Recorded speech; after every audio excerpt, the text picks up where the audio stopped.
সিরাজগঞ্জে আওয়ামী লীগ ঘোষিত ১৩ নভেম্বরের শাটডাউন কর্মসূচি খুব একটা প্রভাব ফেলতে পারেনি।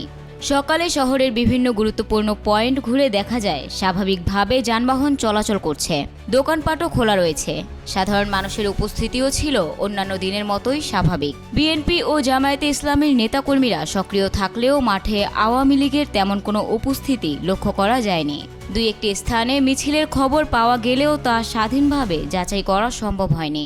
এ বিষয়ে সিরাজগঞ্জ জেলা জামায়াতে ইসলামীর সেক্রেটারি অধ্যক্ষ মাওলানা জাহিদুল ইসলাম বলেন, আওয়ামী লীগের ঘোষিত শাটডাউন কর্মসূচি জনগণ প্রত্যাখ্যান করেছে। সাধারণ মানুষই এখন তাদের শক্ত হাতে দমন করছে। কোথাও কোনো অপ্রীতিকর ঘটনা ঘটলে স্থানীয় প্রশাসনের সঙ্গে জামায়াতের নেতাকর্মীরা একযোগে পরিস্থিতি মোকাবেলা করবে। অন্যদিকে স্থানীয় সূত্র জানায়, সকাল থেকে শহরের মূল সড়কগুলোতে আইনশৃঙ্খলা বাহিনীর তৎপরতা ছিল লক্ষণীয়।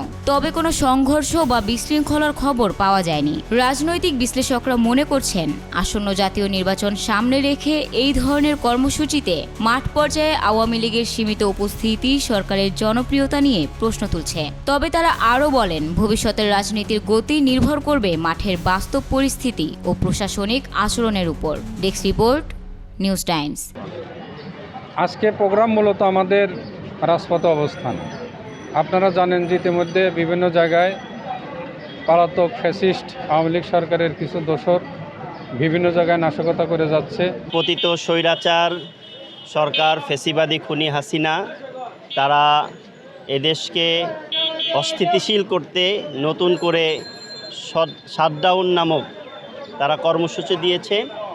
এর প্রতিবাদে, লকডাউনের এই প্রতিবাদে ইসলামী ছাত্র শিবির সিরাজগঞ্জ এর প্রত্যেকটা অলিগলিতে এবং প্রত্যেকটা উপজেলায় আমরা সরব রয়েছি।